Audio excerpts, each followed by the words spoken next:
Hi, magandang gabi po. Anong oras na ba dito sa Amerika? Almost 11 o'clock, 10:44. Nag-duty po ako ngayon at medyo late ang labas ko.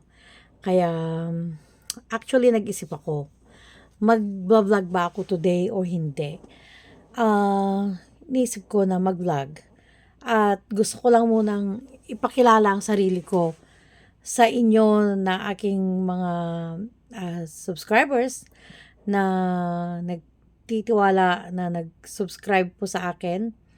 Marami sa inyo ang bago, pero mostly sa inyo, aside from aking mga friends, hindi nyo po talaga ako kilala.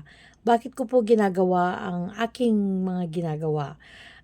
Bakit po ako nag-spend ng maraming pera na pagtulong sa mga nangangailangan? Kung may time lang naman po kayo, i-review nyo yung ibang mga videos ko in the past. At kahit po nandito ako sa Amerika, is meron din yung mga sa Mindanao na mga katutubo doon, 48 families, nabigyan natin sila ng mga pabigas, pag-groceries, sa Batangas, sa Laguna, randomly na kahit nung nandito ako sa Amerika is ako'y tumutulong at ginagamit ko ang aking sariling pera. Sometimes tumutulong sa akin ang mga kaibigan ko, pero lahat is or most na pera is nanggagaling sa aking bulsa. Bakit ko po yun ginagawa? Mayaman po ba ako? Hindi po. May extra po ba akong pera? Wala din po.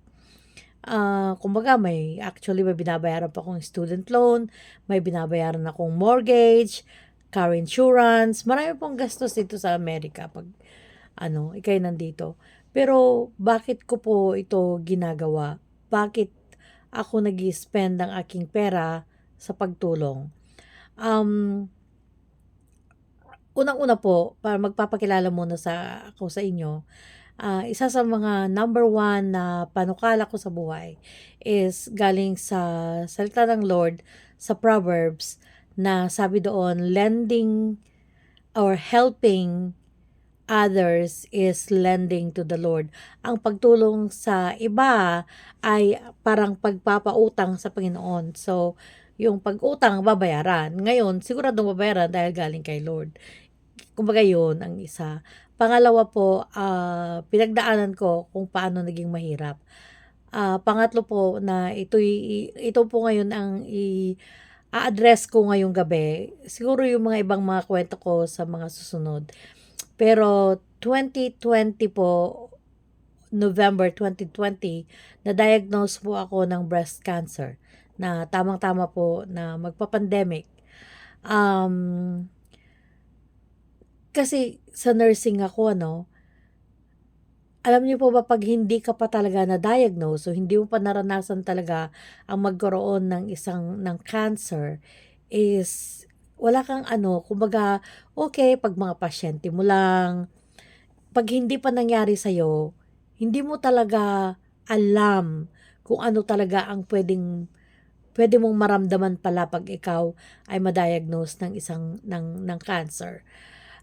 So nung na-diagnose ako ng breast cancer, ang una-una ko pong naramdaman ay yung takot. Kung bakit po ako natakot, hindi ako natakot para sa aking sarili, kundi natakot ako kasi meron akong anak na may special needs. At sabi ko, paano na lang mangyari dun sa anak ko pag ako'y mamamatay? Kasi dahil nga nasa medical field,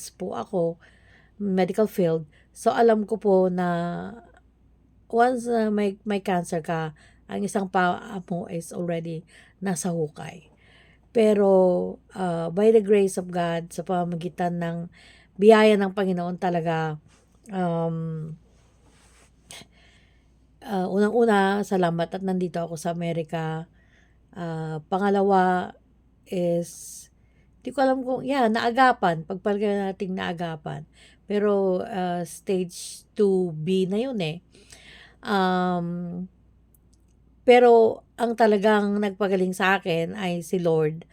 dahil kumbaga nasa lymph node ko na yung cancer cell, pero hindi po kumalat.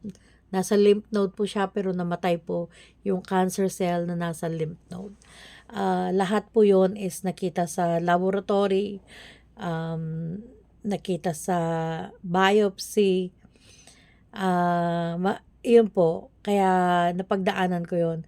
So, nung ako ay na-diagnose na ng breast cancer at ako ay nagkikimo at hanggang sa natapos ang aking chemotherapy na inabot ng 1 taon, nagbago yung priorities ko sa buhay. Dati, alam niyo yun, yung pera, isha-shopping ko sa mga yung kikitain ko na sobra, kumbaga sa mga bayarin kong bills, nagpapa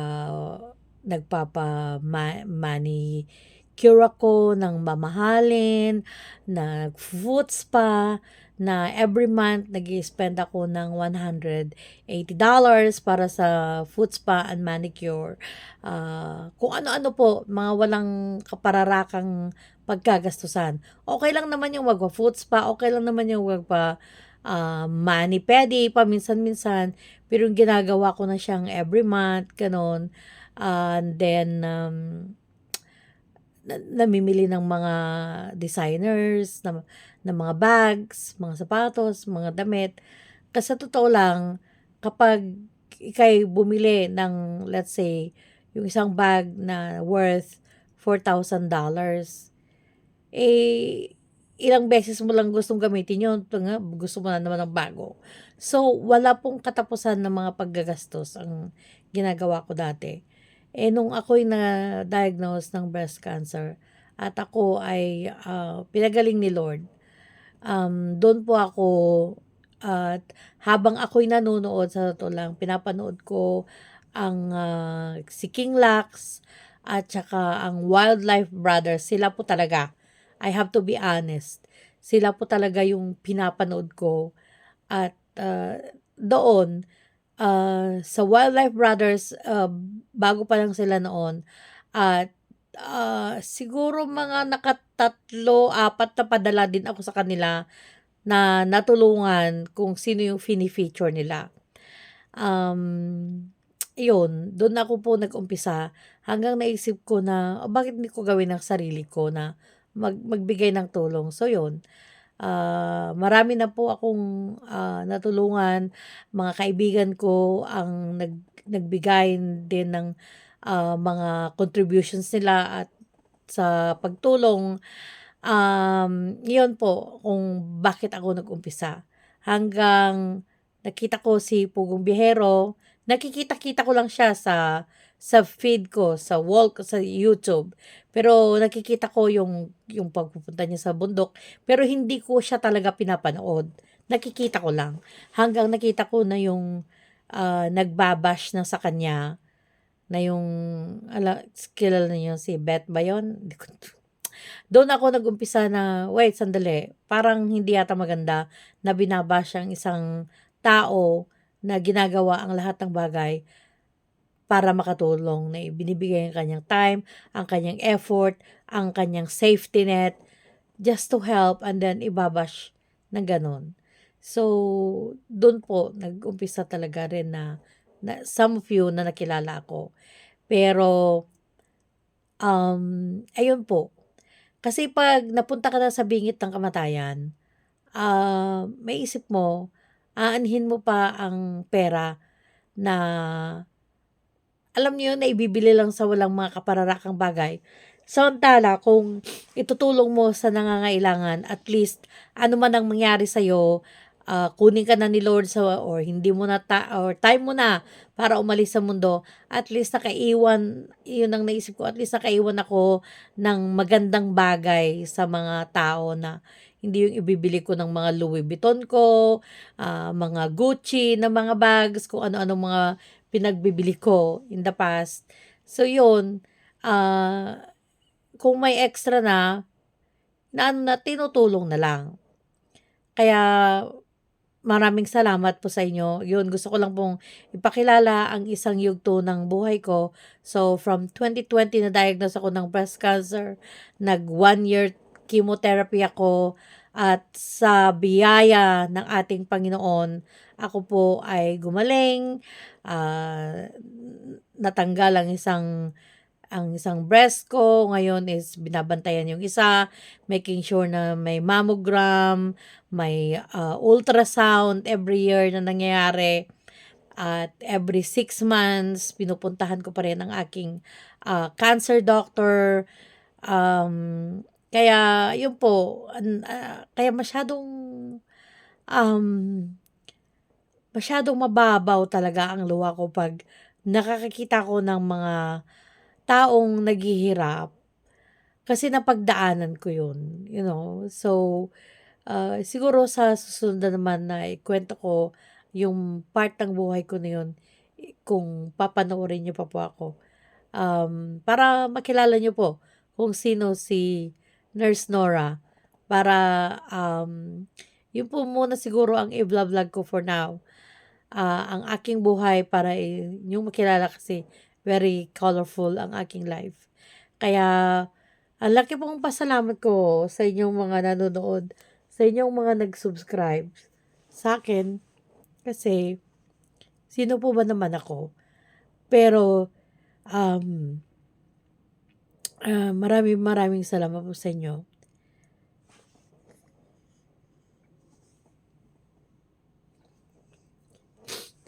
Hindi ko po inasahan na kanina galing ako ng trabaho, nakita ko po na mula nung ako'y nag-topic about Pugong Bihero na hindi ko naman sinadya na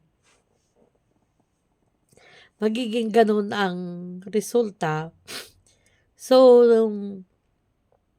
parang 1,200 lang yata ang subscribers ko bago ako nag-umpisa. Bago ko inumpisahan na mag-reaction video tungkol kay Pugong Bihero. Pero kanilang pag-uwi ko, galing sa trabaho, kita ko po ang subscribers ko is umakyat na ng 11,000 na mahigit. And I know na yun po ay dahil sa aking pagtapik kay Sir Paul ng Pugong Bihero. Alam ko po na hindi dahil sa galing ko o hindi dahil sa mga pakulo ko, kung hindi dahil po kay Sir Paul, kasi hindi nyo naman po ako isusubscribe kung hindi dahil kay Sir Paul talaga, kay sa Pugong Bihero. Kaya maraming salamat po sa inyong pag-subscribe. Hindi po talaga I was really overwhelmed na naging ganun na yung kadami ng subscribers ko. Kaya maraming salamat po sa inyo. Ibibideo ko man o hindi, may goal na po ako na tutulong talaga sa mga nangangailangan. Kaya, thank you po. Sana ipagpatuloy niyong panoorin kung ano ang i-post ko, kasi kung minsan, siguro hindi ako magpo-post tungkol kay Pugong Bihero. Pero sana panoorin niyo pa rin. Maraming salamat po. Sorry po. Medyo masyado akong emosyonal. Thank you po. Thank you.